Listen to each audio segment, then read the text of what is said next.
Hi folks, how are we all doing? These are deeply, deeply challenging times. Please know that no matter how you feel, at this time it is most welcome. You are welcome and you are loved as you are, exactly as you are in this moment. Know that you are wanted and needed and loved exactly as you are in this time and this space, in this moment. Yes, even that part of you. All are welcome. Today, I'm going to explore impermanence, how life is constantly in flux, how nothing lasts forever, how the beauty and the energy of life is in its finiteness, how matter really, really matters. So I invite us just to still ourselves together now in silence. Let's invite a loving presence to be here amongst us and to awaken from deep within us. I light the flame of freedom in this cup of belonging.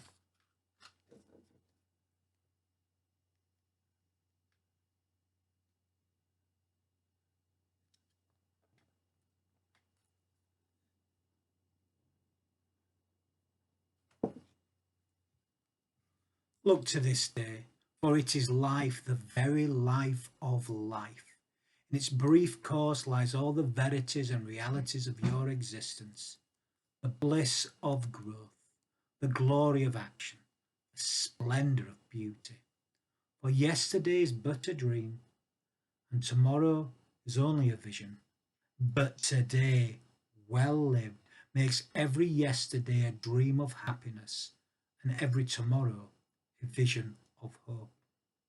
Look well, therefore, to this day. So I'm going to begin this little reflection with a story from the Taoist tradition, the sacred tortoise. As Chung Se was sitting on the bank of the river, he was approached by two government officials. They had come from the king to offer the wise Chung Se a prestigious position at court. Chung Se listened carefully to their offer. Then he sat in quiet meditation for a while, gazing at the flowing water. At length he said, I have heard that the king has a sacred mummified tortoise, which is over 1,000 years old. Its shell is encrusted with jewels, and it is always wrapped in silken cloth. Is this true? Yes, it is true, replied one of the officials. If that tortoise, I'm never quite sure how you pronounce it, If that tortoise could choose between being put on display for the entertainment of the king's friends and being allowed to live again and play down here in the mud, which do you think he would choose? Asked Chen Se. Well, I think he would probably choose to play in the mud, said the official. To which the sage replied, well, I prefer mud too. And he bid the government officials goodbye. Which would you prefer? To be on display or to forever, or to play in the mud for just one day? Which one would you choose? I know which one I would choose. Now, Abraham Lincoln reputably said, it is said an Eastern monarch once charged his wise men to invent him a sentence to be ever in view, and which should be true and appropriate in all times and all situations. Every single time and every single situation. They presented him with the following words, and this too shall pass. And Paulo Coelho has claimed, anyone who has lost something they thought was theirs forever finally comes to realize that nothing really belongs to them. Everything eventually passes away, as somebody else once said. Does anything really belong to any of us? What do you believe? Well, we seemingly cling to so many things as if our lives depended upon them. Do our lives even belong to us? Is anything permanent? Or is the impermanence of life and everything in what makes life what it is it the very finiteness of life that gives to life its beauty? I have heard it said that impermanence is the beauty and the energy of life, that life is forever changing and transforming and turning into something new. Jesus captured this idea in a wonderful way when he described wheat as a metaphor for the resurrected life. He taught that all must die before new life can rise again. In the same way that seeds must die and cease being seeds in order to become life-giving food, so must we in order to be transformed into something new. This can happen at many stages of our lives if we allow the natural cycle to just be and don't get in the way. Simple, not easy though.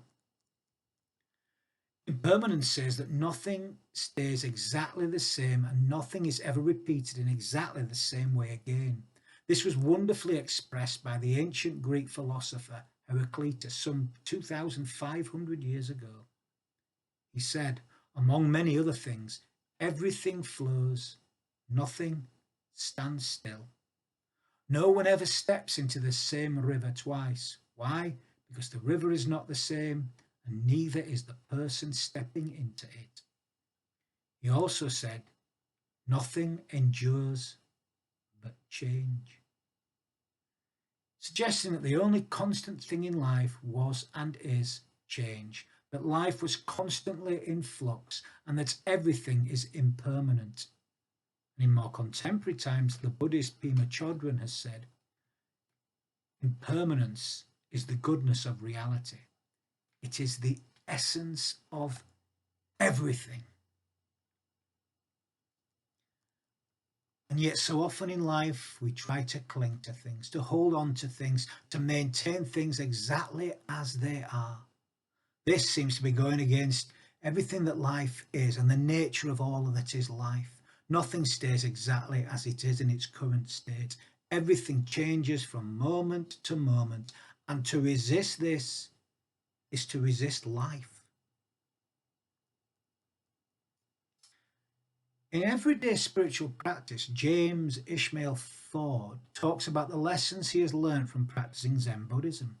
He tells of the tale of Achan Chah Subato and the story of broken glass, which he recalls goes something like this. One day some people came to the master and asked, how can you be happy in a world of such impermanence, where you cannot protect your loved ones from harm, illness, and death? The master held up a glass and said, someone gave me this glass. I really like this glass. It holds my water admirably and it glistens in the sunlight. Touch it and it rings. But one day the wind may blow this glass off my shelf, or my elbow may knock it from the table. I know that this glass is already broken, so I enjoy it incredibly.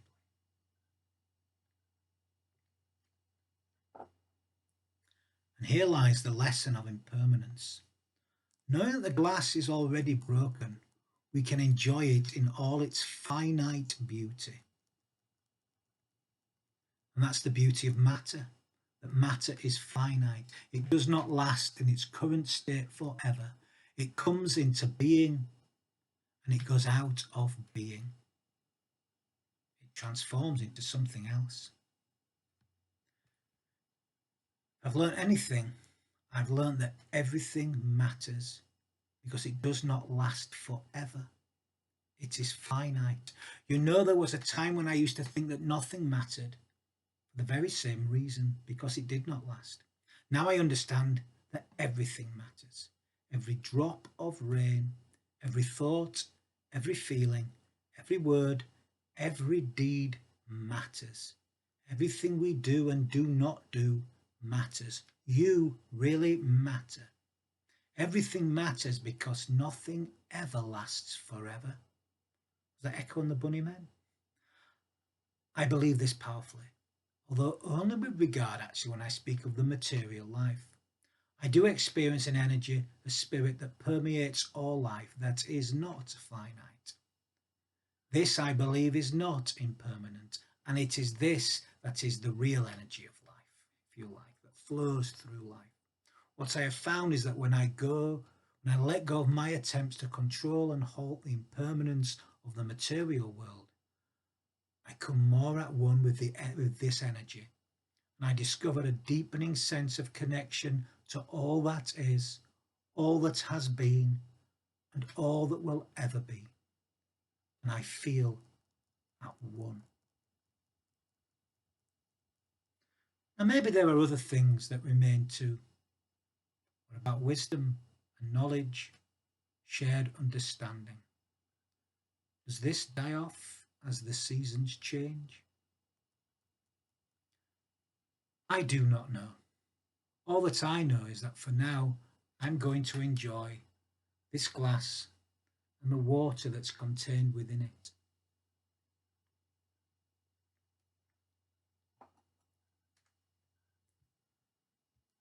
I am a river flowing to the ocean. I am a river passing through this land.